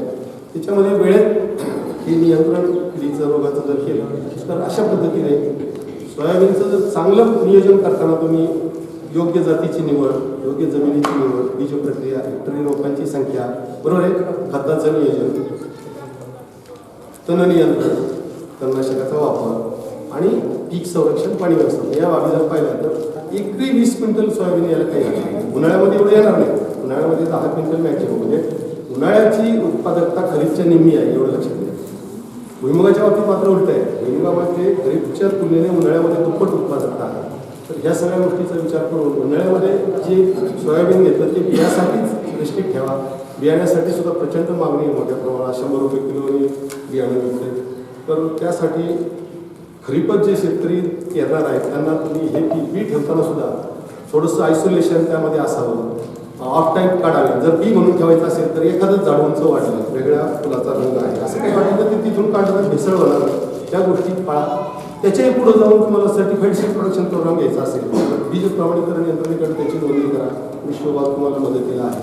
आणि अधिकृत तुम्ही सर्टिफाईड सीड किंवा ट्रुथफुल सीड म्हणून लेबल लावून प्रोसेस करून बॅगा भरून विकू शकता. तसं तर सीड ॲक्टप्रमाणे त्यात बंधन आहे. तर ह्या सगळ्या गोष्टी तुम्ही आता तुमचा ग्रुप आहे तरुण शेतकरी आहात. सो आमच्या भागामध्ये सांगली जिल्ह्यामध्ये काही शेतकऱ्यांनी सोयाबीनवरती बियाण्यावरती प्रचंड लाखो रुपये कमवतात. 100 रुपये किलोनी बी विकतात. आणि खरीपामध्ये जे सीड प्रोडक्शन आहे तर खरीपात सीड प्रोडक्शन घेताना काळजी घेतली पाहिजे, कारण रेल किंवा जनरेशनचा प्रॉब्लेम येतो. उन्हाळ्यात मात्र हे बी म्हणून जर विकलं तुम्हाला तर 100 रुपये किलोने तुमचे पैसे किती होतात याचा विचार करा. आणि ह्या सगळ्या गोष्टी पाळल्या तर निश्चित तुम्हाला सोयाबीनचं उत्पादन चांगलं आहे. तर म्हणून एम डी सर तुम्हाला माहिती देणार आहे, वेळ पण देणार. मी थोडक्यात माहिती सांगण्याचा प्रयत्न केला. काही प्रश्न असतील तर लिहून ठेवा, कागदावरती आपण नंतर चर्चा करू. तेलबिया पीक म्हणून त्याच्याकडे पाहतो हे गेल्या 15-20 वर्षामध्येच आपल्याकडे वाढलं. 20 वर्षापूर्वी पाहिलं तर सोयाबीन कुठेही नव्हतं. हे कालीतूर नावाने काही मोजक्या व्हरायटी आपल्याकडे वाढायच्या. परंतु आजच्या घडीला पाहिलं तर हे अतिशय महत्त्वाचं पीक आपल्याकडे झालं. जागतिक स्तरावर तर खूप मोठ्या प्रमाणात घेतलं जातं. देशाचा जर विचार केला तर मोस्टली मध्य प्रदेश मोठ्या प्रमाणात सोयाबीनची लागवड होते. आणि आता महाराष्ट्रामध्ये गेल्या काही वर्षामध्ये प्रचंड क्षेत्र वाढलं. एक 3-4 वर्षापूर्वी 32 लाख हेक्टर एरिया होता, आज 42 लाखावरती गेला. तर हे इतर काही महत्त्वाचे तेलबिया पीक आपल्याकडे आहे. आता एकूण पिकांचं वर्गीकरण जर केलं आपण अन्नधान्य पिकं, तेलबिया पीक आणि कडधान्य, हे 3 महत्त्वाचे ग्रुप आहेत, बरोबर आहे. अन्नधान्याच्या बाबतीत आपण बऱ्यापैकी स्वयंपूर्णता गाठली. आज आपल्याला पुरेसं आपण अन्नधान्य तयार करतो. परंतु तेलबियाच्या बाबतीत आणि कडधान्याच्या बाबतीत मात्र तेवढी स्वयंपूर्णता आपली गाठलेली नाही. आजही आपल्याला मोठ्या प्रमाणात तेलबिया आणि कडधान्य आयात करायला लागतं. कोट्यवधी रुपये शासन खर्च करून तेलबिया आयात करतात. तर ही तेलबिया उत्पादकता वाढवण्यासाठी जे महत्त्वाचे 6-7 तेलबिया पिकं आहेत. पूर्वी भुईमुग 1 नंबर होतं, परंतु आता भुईमुगाचं क्षेत्र प्रचंड कमी झालं. 7-8 लाख हेक्टर असताना भुईमुगाचं पीक आज 2-2.5 लाखावरती आलं. भुईमुगाचं क्षेत्र प्रचंड कमी झालं आणि सोयाबीनचं क्षेत्र वाढलं. तर उत्पादकतेच्या बाबतीत जर विचार केला आपण तर भुईमुगाची उत्पादकता आजही आपल्याकडे बऱ्यापैकी चांगली आहे. म्हणजे सरासरी 10 क्विंटल प्रति हेक्टरी उत्पादन मिळतं आपल्याला. देशाचा विचार केला तर महाराष्ट्राची सरासरी त्याच रेंजमध्ये आहे. सोयाबीनच्या बाबतीत जर विचार केला तर जरी क्षेत्र आज 40-42 लाख हेक्टर महाराष्ट्रामध्ये असलं तरी सरासरी उत्पादकता मात्र कमी आहे. तर हे जवळजवळ 80-90% क्षेत्र कोरडवाहू असल्यामुळं पावसाच्या उपलब्धतेवरती सरासरी उत्पादकता अवलंबून आहे. जे 7 क्विंटल पासून तर 14 क्विंटल 15 क्विंटल पर्यंत सरासरी उत्पादकता. परंतु घेऊन येतो तुम्हाला 2 मिनिटात पोहोचतो. सरासरी उत्पादकता 15-16 क्विंटल सोयाबीनची आहे पर हेक्टर महाराष्ट्राचा विचार केला. परंतु पोटेन्शियल जर म्हणाल तुम्ही तर सांगली भागामध्ये आज प्रत्येक शेतकरी एकरी 20 क्विंटल उत्पादन कॉमन घेतात. म्हणजे हेक्टरी 50 क्विंटल उत्पादन बरेचसे शेतकरी आज घेतात. म्हणजे सरासरी आहे 15, पोटेन्शियल आहे 50. म्हणजे कुठं आपण दुप्पट-तिप्पट पर्यंत आपण उत्पादकता वाढवू शकतो. मग सोयाबीनची उत्पादकता वाढवण्यासाठी काय केलं पाहिजे, काय टेक्नॉलॉजी आपण वापरली पाहिजे, त्याबद्दल आपण थोडक्यात चर्चा करू. काही तुमच्या शंका असतील तर मध्ये विचारायला हरकत नाही. हा काय रेग्युलर आपला वर्गातला क्लास नाही. चर्चात्मक होऊ द्या म्हणजे जेणेकरून तुम्हाला काय पाहिजे ते मला लक्षात येईल. तर सोयाबीनचा जर विचार केला आपण तर सोयाबीनची सुरुवात जी झाली 1990च्या दरम्यान आपल्याकडे हे पीक आलं. 90 नंतर सुरुवातीला पुण्याची MACS नावाची संस्था आहे, Maharashtra association of cultivation sciences म्हणून MACS नावाची संस्था आहे. त्यांनी काही जाती तयार केल्या, MACS 13, MACS 57. त्यामुळं खरं सोयाबीनची उत्पादकता वाढली. परंतु ह्या ज्या जाती होत्या त्याचा पक्वता कालावधी हा जास्त होता. 120-130 दिवस लावायचे तयार व्हायला. आणि 90च्या दरम्यान प्रथम तांबेरा रोग आलायचा. तांबेरा रोग आल्यानंतर ह्या सगळ्या जाती तांबेरा बळी पडणार असल्यामुळं उत्पादनामध्ये प्रचंड घट आहे. जर तांबेरा रोग आला आणि आपण काहीही कंट्रोल केलं नाही तर 80 ते 90% उत्पादनात घटेल. हे संपूर्ण डिक्युलेशन होतं प्रॉब्लेम आणि काहीच उत्पादन मिळत नाही. मग त्यानंतर ह्या महात्मा फुले कृषी विद्यापीठाने डिग्रस संशोधन केंद्रावरती सोयाबीनची नवीन जाती विकसित करण्याची जबाबदारी केली आणि 2004 साली पहिली आपण फुले कल्याणी नावाची तांबेरा प्रतिबंधक जात विकसित केली. खूप चांगली उत्पादकता ह्या जातीची होती. 8-10 वर्षापूर्वी चांगलं उत्पादन या जातीमुळे मिळालं. परंतु कसं असतं की रोगाच्या बाबतीत आपण पहिलं आता जसा कोविड आला जसं हे बदलतात रोग व्हायरसेस तसं सुद्धा हे सुद्धा बुरशीजन्य रोग आहे. तर हे बुरशीचे जीवाणू रोग जे आहेत सूक्ष्म जंतू हे सुद्धा बायोटाईप त्याचे बदलतात. त्यामुळे आता ती 2004 साली तयार झालेली आपली तांबेरा प्रतिबंधक वाहन आता थोडासा तांबेराला बळी पडायला. तर त्याला रिप्लेसमेंट म्हणून 2013 साली फुले अग्रणी जाती नावाची जात विकसित केली. 2016ला फुले संगम नावाची, 2017-18ला फुले किमया नावाची अशा 4 जाती डिग्रस संशोधन केंद्राने सोयाबीनच्या तयार केल्या आणि त्याची उत्पादकता खूप चांगली. आज जातीच्या बाबतीत जर विचार केला तर तुम्ही कुठल्या जाती घेतल्या सांगता येईल का? कुठली जात घेते सोयाबीन? आता मी केलं केडे 335 GS आणि केडे 726 ला तर 726 म्हणजे तुम्हाला सांगितलं मी फुले संगम डिग्रसची केडीएस म्हणजे कसबे डिग्रस सोयाबीन, बरोबर आहे. तर ह्या जातीचं वैशिष्ट्य सांगतो मी तुम्हाला की ही GS नाव जो आहे जबलपूरचं आहे, Jawahar soybean. Jawaharlal agriculture university आहे जबलपूरला, त्यांनी ही जात विकसित केली. अतिशय चांगली जात आहे, आयडियल टाईप आहे. एक काळ असा होता की संपूर्ण देशामध्ये ह्या GS 335 खाली 90% क्षेत्र होतं. परंतु त्याची उत्पादकता आता कसं असतं नवीन नवीन जाती येतात. आत्ता हळूहळू याचं क्षेत्र कमी व्हायचं आणि त्याचप्रमाणे इतर ज्या सोयाबीनवरती संशोधन करणाऱ्या ज्या संस्था आहेत, परभणी कृषी विद्यापीठाचं MAU 71 ही सुद्धा चांगली जात आहे. पुण्याचे विज्ञान वर्धिनी जी आहे MACS 1188 ही एक जात आहे आणि आमच्या डिग्रीच्या मी सांगितलेल्या 4 जाती आहेत, फुले संगम, फुले किमया, फुले अग्रणी. तर उत्पादन क्षमता प्रचंड आहे. सरासरी जे चांगलं तुम्ही जर उत्पादन तंत्र वापरलं तर 50 क्विंटल एकरी 20 क्विंटल मिळायला काही अर्थ नाही. आता प्रश्न आला हंगामात. खरं जर पाहिलं तर हे खरीप हंगामाचं पीक आहे. सोयाबीन हे खरीप हंगामाचं पीक आहे आणि अशा वर्षाचा फुलवाट ठेवू नका आम्ही सांगत नाही शिफारस. त्यानंतर ज्या ऊसामध्ये गवती गवताळ वाढ म्हणून रोग आहे माहिती आहे. ऊस होत नाहीत काय नाहीत नुसतं खाली झुपके जर वाढ होते ती गवताळ वाढ रोग आहे. ते फायटोप्लाझ्मा म्हणून एक बॅक्टेरियामुळे होतं आहे. आणि दुसरा रोग जो आहे काळी रोग आहे. आतापर्यंत 86-032 व्हरायटीवर आणि 265वर अजिबात काळी रोग येत नव्हता. परंतु दीर्घकाळासाठी त्याच जुन्या बेण्याचा वापर केल्यामुळं आजकाल बरेच शेतकरी 86-032 वाले सुद्धा काळी रोग येतो म्हणून माझ्याकडं यायला लागले. तर ह्या काळी रोग आणि गवताळ वाढ ह्या रोगांचं प्रमाण जरी 5% वर असलं, 5% वर तुमच्या प्लॉटमध्ये, तरी त्याचा खोडवा धरू नका. कारण काय खोडवा पिकामध्ये समजा लागणीच्या पिकामध्ये तुम्हाला 5% गवताळ वाढीची बेटं दिसत आहेत. अशा ऊसाचा खोडवा जर ठेवला तर तुम्हाला पुढच्या वर्षी खोडव्यामध्ये किमान 200-400 बेटं या गवताळवाडीने ग्रस्त दिसते. म्हणजे इतक्या मोठ्या प्रमाणात रस शोषणाऱ्या किडीमार्फत या रोगाचा प्रसार होतो. म्हणून आपली महत्त्वाची शिफारस म्हणजे काय, गवताळवाडीची बेटं किंवा काणे रोगाची बेटं दिसली की लगेच ती काढून टाका. त्याचा पुढचा प्रसार आपल्याला थांबवता येतो. चांगले दिवस जे पूर्वी करत असतील उत्पन्न काढत असतील त्यांनी परत त्याच्याकडे वळायला काय हरकत नाही. करायचं चांगल्या पद्धतीने करा. विद्यापीठाची आणि आपली इतर तयार झालेली फुले भास्कर म्हणून व्हरायटी आहे.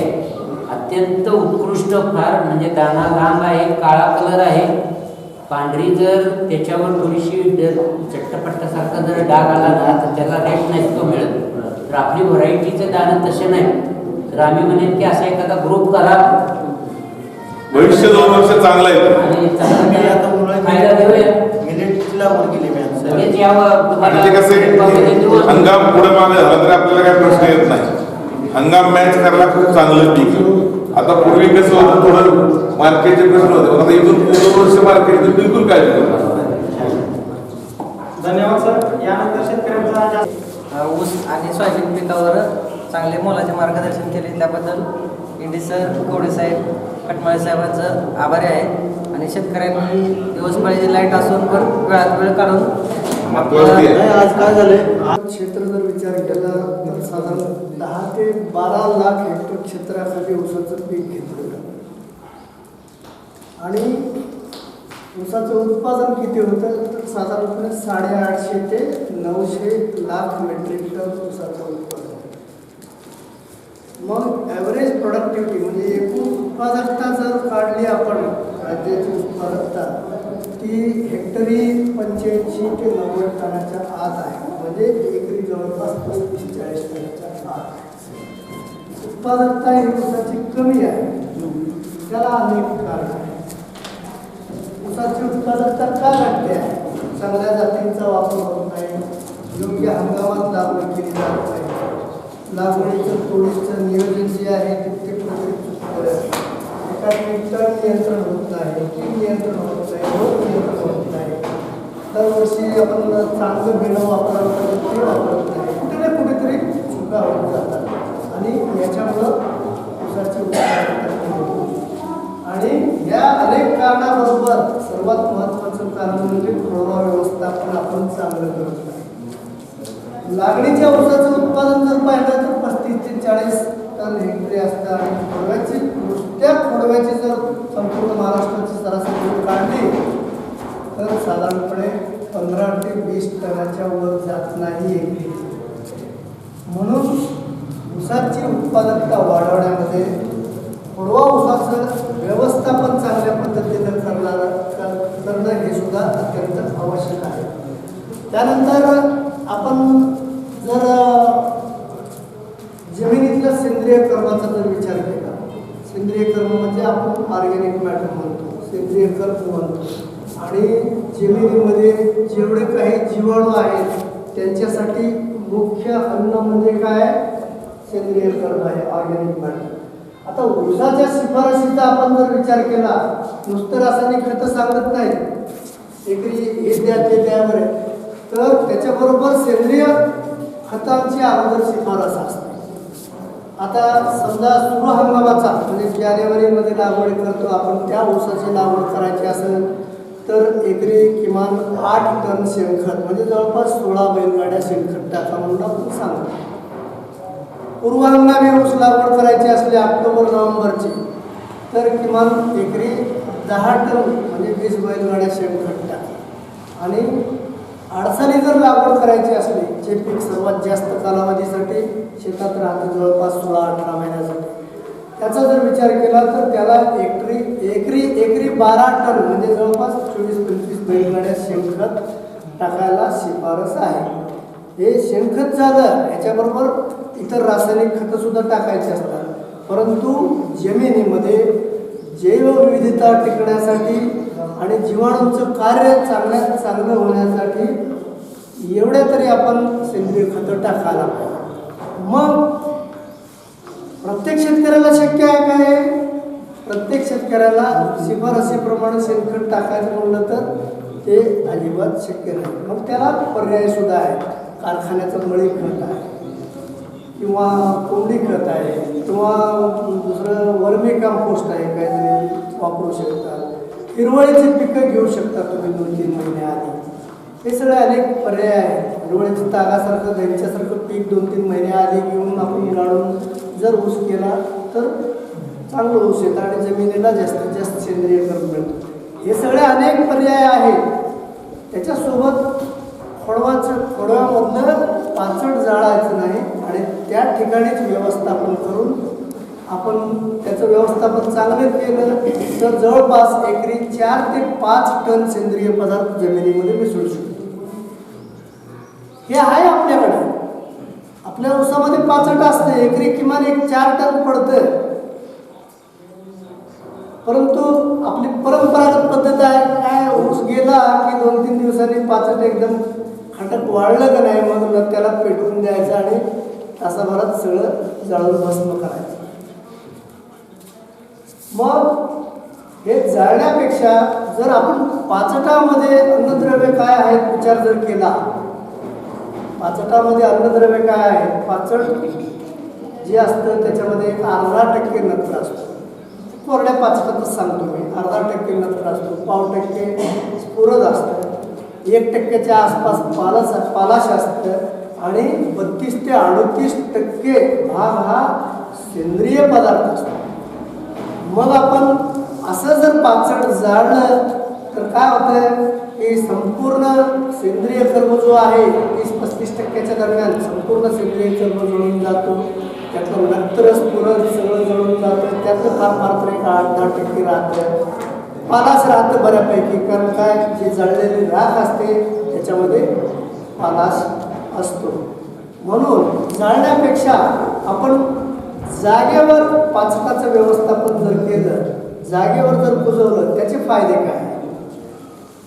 जागेवर आपण जर पाचट कुजवलं तर एकरी 15 ते 20 किलो युरिया टाकल्यासारखा फायदा मिळतो. 15 ते 20 किलो युरिया टाकल्याने जो फायदा मिळतो, 15 ते 20 किलो नत्र या पाचटामुळे मिळतं. त्यानंतर एक 8 ते 10 किलो स्फुरद आणि 30 ते 40 किलो पालाश आणि जवळपास 1,500 ते 2,000 टन सेंद्रिय पदार्थ पाचट आपण जागेवर कुजवल्यामुळं आपण उसाला देऊ शकतो. आणि हा तर फायदा मेन आहेच, शिवाय आपल्या जमिनीमध्ये सेंद्रिय पदार्थाचं प्रमाण वाढल्यामुळं जीवाणूंचं कार्य वगैरे चांगलं चालेल. तर इथं आहेत ते शेतकरी पाचट जाळता का? नाही, आम्ही जाळत नाही. मग हात उचलून सांगा बरं, किती जण जागेवर पाचट ठेवता? पुढच्या वेळेस पूर्ण हात उचलले गेले पाहिजे. तर आपल्या जमिनीमधलं आपण आहे ते हातात आहे ते जाळायचं आणि नंतर शोधत बसायचं. आपल्याला शेणखत मिळते का, दुसरं कुठलं खत मिळतं का, ते शोधत बसण्यापेक्षा आहे त्या पाचटाचं व्यवस्थापन करा. तर महात्मा फुले कृषी विद्यापीठाच्या पाडेगाव ऊस संशोधन केंद्रानं जागेवर पाचटाचं व्यवस्थापन करण्यासाठी अगदी साधं सोपं तंत्रज्ञान दिलेलं आहे. त्याचा अवलंब आपण करायला पाहिजे. म्हणजे दीर्घकाळासाठी आपण अवलंब करत गेलो तर जागेवरच तुमचं पाचट कुजून त्याचं खत तयार होऊन एक 8 ते 10 वर्षानंतरच्या कालावधीनंतर तुमची जमीनच अगदी गादीसारखी मऊ होईल. म्हणजे त्याच्यामध्ये सेंद्रिय कर्बाचं प्रमाण वाढेल आणि त्याच्यामध्ये अनेक प्रकारचे जीवाणू, आपण म्हणतो रासायनिक खतं टाकतो, उसाला रासायनिक खतं वगैरे देतो, युरिया देतो, सुपर फॉस्फेट देतो, पोटॅश देतो. ह्या सगळ्या रासायनिक खतामधनं अन्नद्रव्य उपलब्ध करून देण्याचं काम कोण करतात? जीवाणू करतात. समजा जमिनीमध्ये जीवाणूच नसले तर काय उपयोग होणार? ज्या ठिकाणी जीवाणू नसतात अशी जमीन दिवसेंदिवस हार्ड होत जाते. त्या जमिनीवरनं आपल्याला चपला घातल्याशिवाय चालणं अवघड आहे. परंतु ज्या ठिकाणी जमिनीमध्ये सेंद्रिय कर्ब भरपूर आहे आणि जीवाणूंचं वास्तव्य मोठ्या प्रमाणात आहे, अशा ठिकाणी तुम्ही चाललात तर तुम्हाला चप्पल न घालता सुद्धा अगदी एकदम चालताना मऊ वाटेल. म्हणजे थोडक्यात सांगायचं एवढंच आहे की सेंद्रिय कर्ब जमिनीमधला वाढवायचा प्रयत्न करा. तर त्या दृष्टीनं पाडेगाव ऊस संशोधन केंद्रानं जागेवर पाचटाचं व्यवस्थापन करण्याचं तंत्रज्ञान दिलेलं आहे. अगदी साधं सोपं आहे. ऊस तुटून गेला, पहिल्या 15 दिवसाच्या आत आपल्याला काय करायचं आहे तर बुडखे जे आहेत ऊसाचे बुडखे त्याच्यावरचं पाचट सगळं सरून घ्यायचं, ते सरीत सरकवायचं आणि बुडके छाटून घ्यायचे. धारदार कोयत्यांनी बुडके छाटून घ्यायचे. आपण किती जरी म्हणत असला तरी ऊस तोडीवाले त्याला किती पैसे द्या तुम्ही, ते वीतभर टीसभर खुंट ठेवूनच जाणार. मग हे बुडके का छाटायचे? त्या बुडक्यावरच्या डोळ्यांना जर फुटवे आले ते जोमदार ऊसामध्ये रूपांतर होत नाही. आणि जमिनीलगत आपण खोडवा छाटला, जे फुटवे जमिनीमधून येतील ते एकदम जोमदार ताकदवान फुटवे येतील. त्यासाठी आपल्याला खोडवा तासून घ्यायचा, छाटून घ्यायचा. त्यानंतर छाटल्यानंतर एखादी रोगर अधिक 22 फवारणी करायची त्याच्यावर. समजा पूर्वीच्या ऊसामध्ये थोडंफार काय कुठे किडींचा अवशेष असला, रोगाचे अवशेष असले, त्यांचा नायनाट करण्यासाठी आपण एखादी फवारणी करायची. आणि ज्यांच्या प्लॉटमध्ये कीड रोग वगैरे प्रॉब्लेम नव्हता अशांना फवारणी करणं सुद्धा गरजेचं आहे.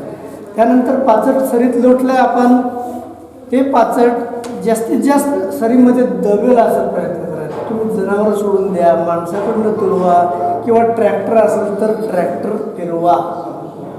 आजकाल रुंद सरीची पद्धत आहे, किमान 4 फूट 5 फूट 6 फूट पद्धत आहे. त्यामुळं ट्रॅक्टर फिरवून वगैरे पाचट जास्तीत जास्त दबेल असं पाहतो आपण. त्यानंतर पाचट लवकर कुजण्यासाठी एकरी 35 किलो युरिया आणि 40 किलो सिंगल सुपर फॉस्फेट. फार डोक्यात हे करू नका. फार तर तुम्ही असं घ्या की 1 पोतं युरिया आणि 1 पोतं सुपर फॉस्फेट एकरी आपल्याला पाचटावर टाकून द्यायचं. समजा हे खत नाही टाकलं तर काय होईल, पाचट कुजायला जे आहे ना, जे जीवाणू कुजवतात ते जीवाणू जमिनीमधला नत्र आणि स्फुरद वापरतात. मग जमिनीमधला नत्र स्फुरद वापरले, आपण नाही वर्ण दिलं तर मग ते ऊसासाठी अन्न कमी पडतं, मग ऊस पिवळा पडतो.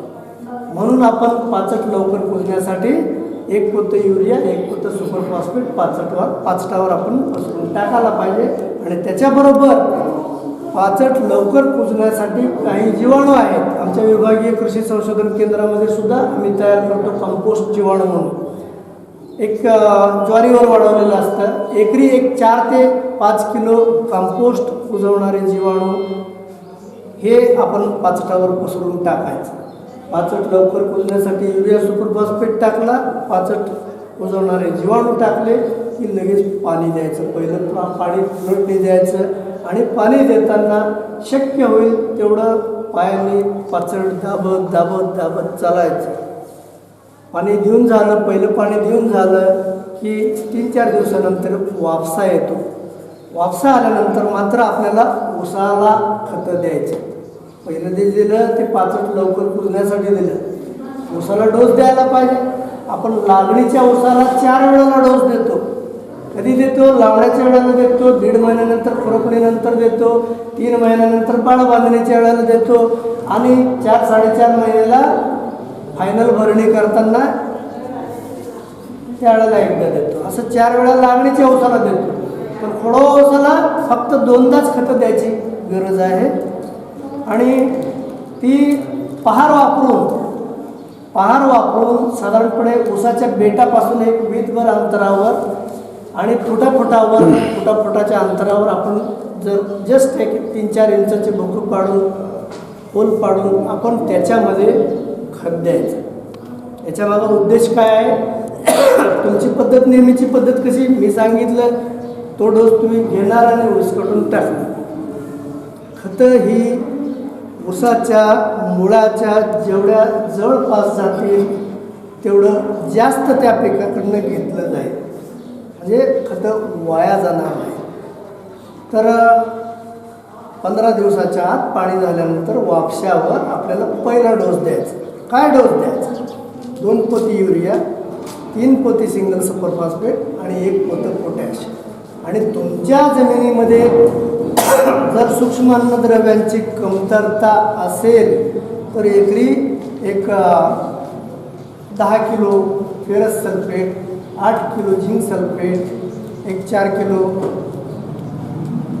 मँगनीज सल्फेट आणि 1-2 किलो बोरॅक्स हे 4ही मायक्रोन्यूट्रियनची खतं जर कमतरता असेल तर अन्नता द्यायची गरज नाही. एकरी 2 पोती युरिया, 3 सुपर आणि 1 पोटॅश सरीच्या एका बाजूला होल्स पाडून द्यायच्या. प्रत्येक सरीच्या समजा पहिला डोस देताना आपण उजवीकडची बाजू धरली, प्रत्येक सरीला उजवीकडच्या बाजूलाच होल पाडा. आणि 4-4.5 महिन्यानंतर दुसरा डोस द्यायचा आहे तो विरुद्ध दिशेला द्या. समजा पहिला डोस आपण उजवीकडे दिलेला आहे, दुसरा डोस तुम्ही डावीकडे होल्स पाडून द्या. अगदी त्याच्याप्रमाणेच पहिला डोस जेवढा आहे तेवढाच. थोडा ऊसाला 2दाच आपल्याला डोस द्यायचा. तर अशा पद्धतीने आपण आणि आजकाल कडबा कुट्टी आपलं पाचटाची कुट्टी करणे वगैरे शेतकरी विचारतात बरेचसे. मी तर म्हणेन आपल्या सोलापूर जिल्ह्यासाठी कुट्टी करायचा विचारच करू नका. पाचट आपल्यासाठी सोलापूर जिल्ह्याच्या शेतकऱ्यासाठी पाचट जेवढं उशिरा कुजेल ते आपल्या फायद्याचं. आपल्याकडचं तापमान माहिती आहे तुम्हाला, साधारण 15-20 मार्च नंतर 40 डिग्रीच्या वर जातं आणि मेमध्ये जवळपास 44-45 डिग्री सेल्सिअसपर्यंत टेम्परेचर जातं. समजा आपण पाचट जाळलं तर आपल्याला दर 8 दिवसांनी कंपल्सरी पाणी द्यावं लागतं. मग पाचट ठेवलं तर मग काय होईल, पाण्यामधलं अंतरसुद्धा आपल्याला वाढवता येईल. महिन्याला एखादी पाण्याची पाळी जरी असली, पाण्याची अडचण असली, अडचणीमुळं पाळी लांबली तरी त्या उसाला काय होतं. अशा पद्धतीनं आपण पाचटाचे ठेवण्याचे फायदे आहेत. नंतर जमीन पूल राहते, जमिनीचं तापमान जे आहे 4-5 डिग्री कमी होतं, तणांचा प्रादुर्भाव कमी होतो. इतके सगळे फायदे आहेत. आणि हळूहळू पाचट कुजलं, 4-5 महिने कुजलं तरी काय हरकत आहे. समजा जानेवारीमध्ये ऊस तुटला, तुम्ही फेब्रुवारीमध्ये पाचटाचं व्यवस्थापन केलं, फार कुजू द्या की त्याला जून, जुलै, ऑगस्टपर्यंत निवांत. कशाला काही करायचं, कुट्टी वगैरे करायची ताणी, त्याला परत एकरी 2,000 द्यायचं वगैरे काही गरज नाही. बरोबर आहे. तर अशा पद्धतीने आपण पाचट व्यवस्थापन करायला पाहिजे. आणि मुळात खोडवा ठेवताना काय करायला पाहिजे की ज्या चांगल्या जाती आहेत त्याचाच खोडवा ठेवायला पाहिजे. समजा ज्यांची खोडवा ठेवल्यानंतर फुटव्यांची संख्या जास्त आहे, समजा 86-32 असेल, 265 असेल, अशा जातींचा खोडवा घ्यावा. त्यानंतर 15 फेब्रुवारी, जास्तीत जास्त फेब्रुवारी महिन्यात तुटलेल्या ऊसाचाच आपण खोडवा घ्यायला पाहिजे. समजा मार्च एंडला ऊस तुटला आणि त्याचा खोडवा घ्यायचा घेऊ नका, रिस्क आहे त्याच्यामध्ये. कारण काय, त्यावेळेला तापमान वाढलेलं असतंय. खोडवा तुम्ही मार्चमध्ये एप्रिलमध्ये तुटलेल्या ऊसाचा खोडवा जर धरला, त्याच्यावर मोठ्या प्रमाणात अर्ली शूट बरोबर म्हणजे लवकर येणारी खोडमाशी पडते. आपण सुळ्या पडल्या म्हणतो, ऊसाचे हे शेंडे मरायला लागलेत म्हणतो. तर उशिरा खोडवा जर धरला तर ती कीड मोठ्या प्रमाणात येते. म्हणून आपण 15-20 फेब्रुवारीपर्यंत तुटलेल्या ऊसाचा खोडवा धरायचा. आणि दुसरी गोष्ट, ज्या ऊसाचं लागणीच्या पिकाचं उत्पादन किमान 40 टन पडलेलं आहे एकरी, आणि ज्या प्लॉटमध्ये एकरी 31 ते 40 हजार गाळपलायक ऊस मिळतील, अशा पद्धतीने जर त्या ठिकाणचं हे असलं प्लॅन पॉप्युलेशन, रोपांची संख्या, झाडांची संख्या, ऊसाची संख्या, तरच अशा पिकाचा खोडवा झाला. म्हणजे सांगायचा अर्थ काय की मोठ्या प्रमाणात गॅप्स आहेत आणि त्याचा खोडवा धरला काय उपयोग, मग तुम्हाला मोठ्या प्रमाणात नांग्या भराव्या लागतील. बरोबर आहे. आणि दुसरी गोष्ट खोडवा व्यवस्थापनामध्ये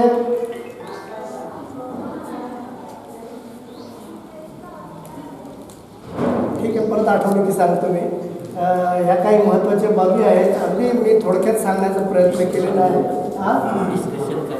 चर्चेमध्ये आपण हे करू.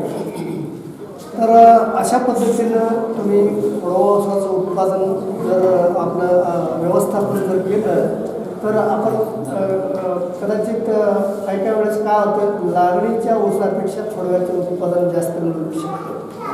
मी स्वतः पाडेगावला 5 वर्ष होतो आणि त्यावेळेला खोडव्याचं उत्पादन जास्तीत जास्त किती घ्यायला पाहिजे, एकरी 90 टनापर्यंत खोडव्याचं उत्पादन घेतलं. अर्थात ठीक आहे, ते प्रायोगिक प्लॉट होते. निदान किमान शेतकऱ्याकडे 50 तरी टन मिळाला पाहिजे. अशा पद्धतीने आपण पाचटाचं व्यवस्थापन करायला पाहिजे.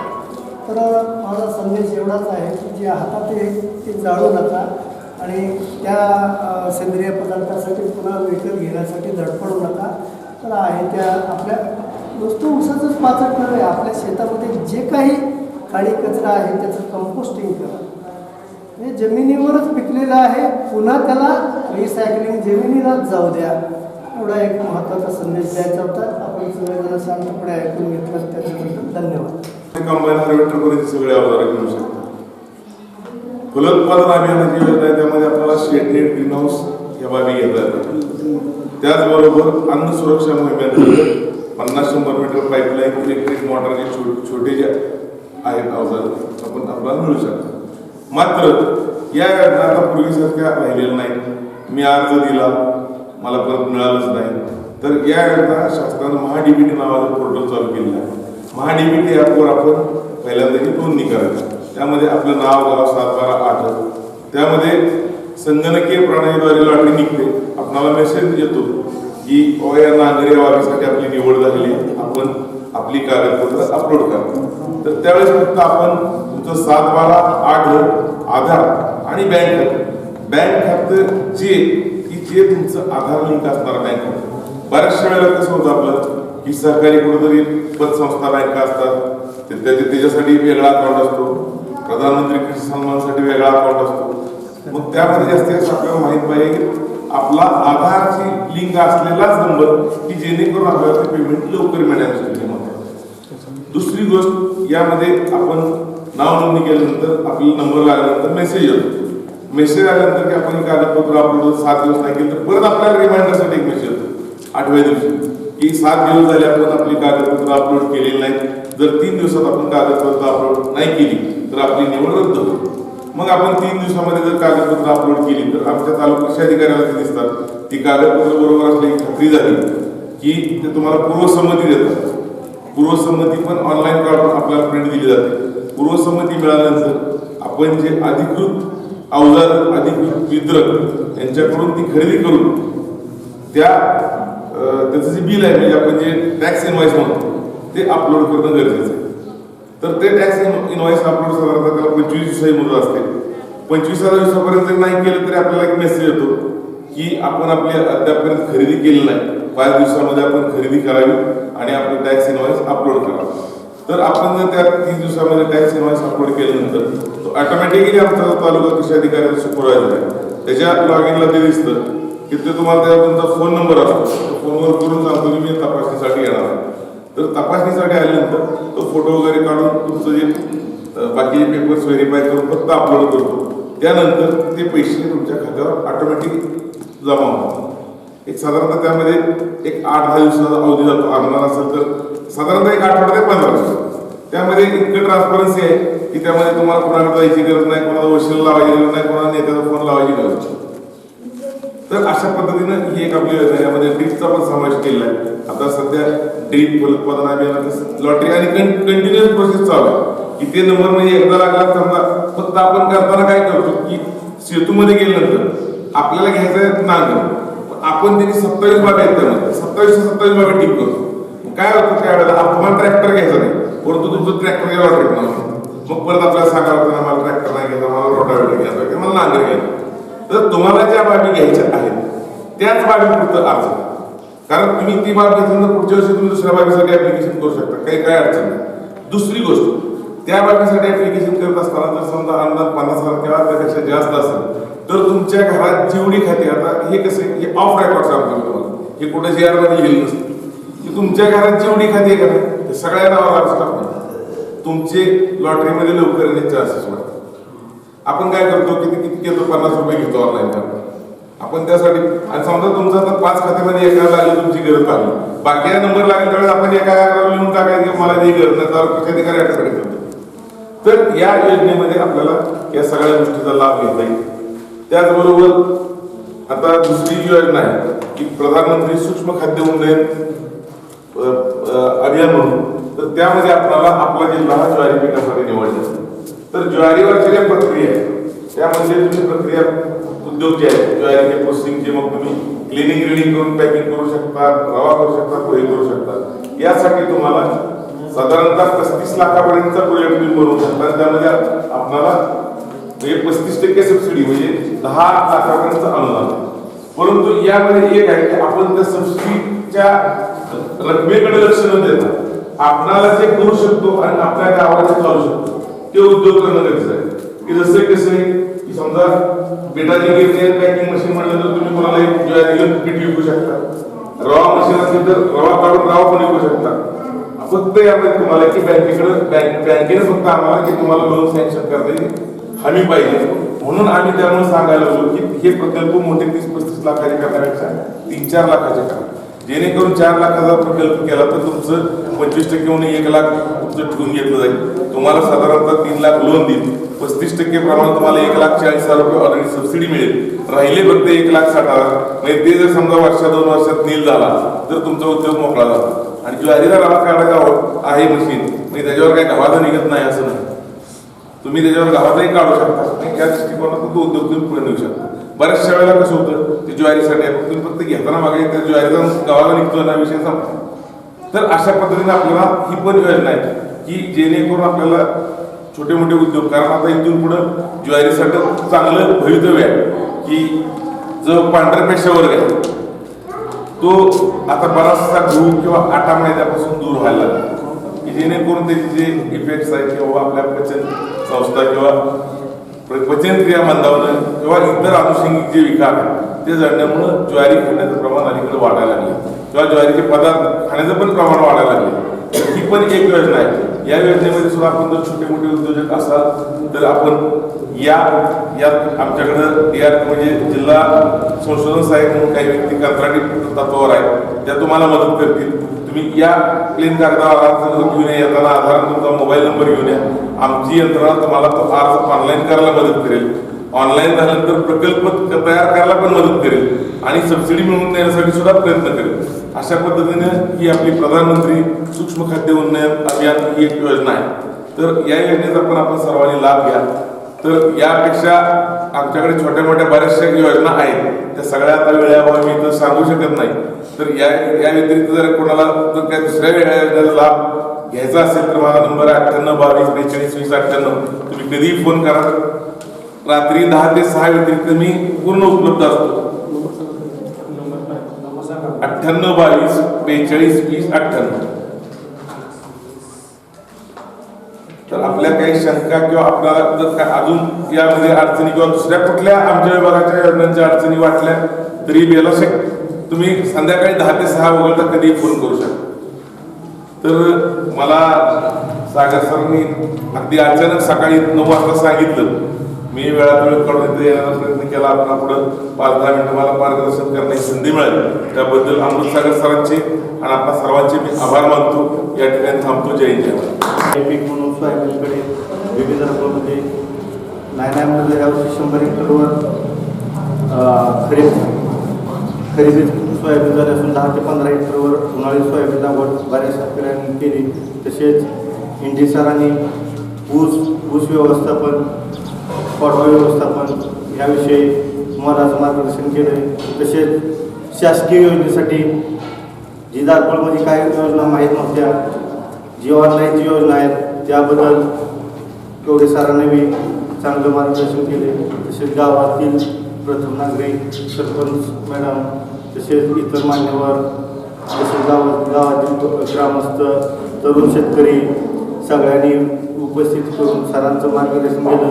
सरांचं मार्गदर्शन न घेता आम्ही त्या सरांची ज्या पद्धतीने शेती सोयाबीन असू द्या, ऊस लागवड असू द्या, त्या पद्धतीने आम्ही वाटचाल करू.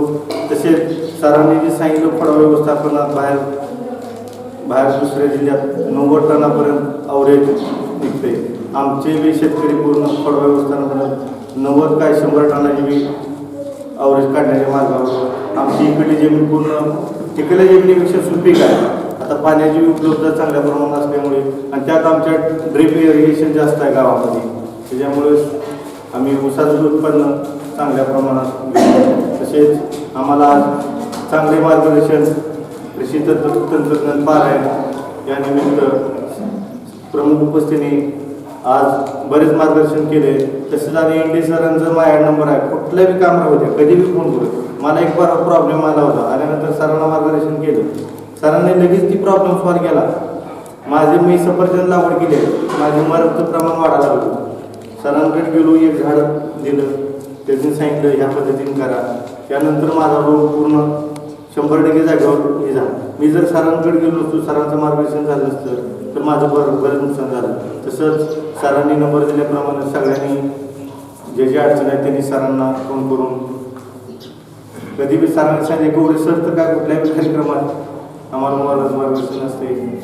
उपस्थित राहिलेले सर्व ग्रामस्थ, शेतकरी, तसेच पाहुणे यांचे मनापासून आभार मानतो.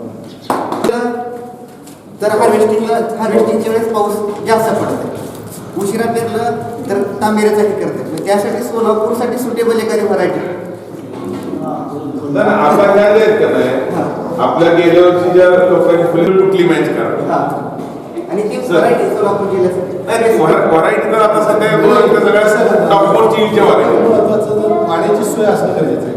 पाण्याची सोय असेल तर तुम्ही जून पहिल्या आठवड्यात करणार. पण काय होतं हार्वेस्टिंगच्या वेळेस पाऊस सोलापूर जिल्ह्यात जास्त पडतोय. नाही जूनच्या पण कधी पाऊस नाही आपल्याकडं प्रत्येक पाऊस सप्टेंबर मध्ये चालू. आपण ज्वारी कधी करतोय 15 सप्टेंबरच्या आसपास म्हणजे आपला ऑगस्ट संपला. आणि शक्यतो खरीप सीझन मध्ये करत असताना BVF तंत्रज्ञानाचा वापर करा की जेणेकरून पाणी जर समजा पाऊस पडला तर पाणी जाऊन आपल्या पिकाला काही नुकसान होणार पाहिजे. समजा तुमच्याकडे पाण्याची सोय जर असेल तर लवकर पेरायची. मोठ्या सगळ्यावर करा, रुंद पद्धतीने करा. पावसातून वाचण्यासाठी GS 335 सर म्हणजे लवकर येणारे आहे. म्हणजे आपल्या जे स्टँडर्ड रुपये त्याच्यापेक्षा 9605 घ्या, 335 घ्या. तर 335 पेक्षा 9405 चांगले आहे. आणि मग तुमचं पावसात धावणार नाही पुढं. अर्धी व्हरायटी घ्या आणि आपल्याला वेळी मिळेल दुसरं पीक रब्बीतलं करायचं. समजा हरभरा शक्यतो आता कसं आहे की सोयाबीनचं हार्वेस्टिंग पेरणीपासून तुम्ही टोकनकडून वळलेलं चांगलं की जेणेकरून तिथं आपल्या 50% जर बियाणाची बचत झाली तर आपला 1,500 रुपये मधला किमान 1,000 रुपये खर्च तिथंच कमी होतो. सांगतो त्याच्यावर पण 1-2-2.5 हजार रुपयाचे एक अवजार विकसित झालेलं आहे. आपल्याकडे पूर वापरत नाही. सांगली साताऱ्यामध्ये ते वापरतात. एक साधारणतः 1 किलो 1/2 किलो आसपास बी बसतं. एका साईडला खत असतं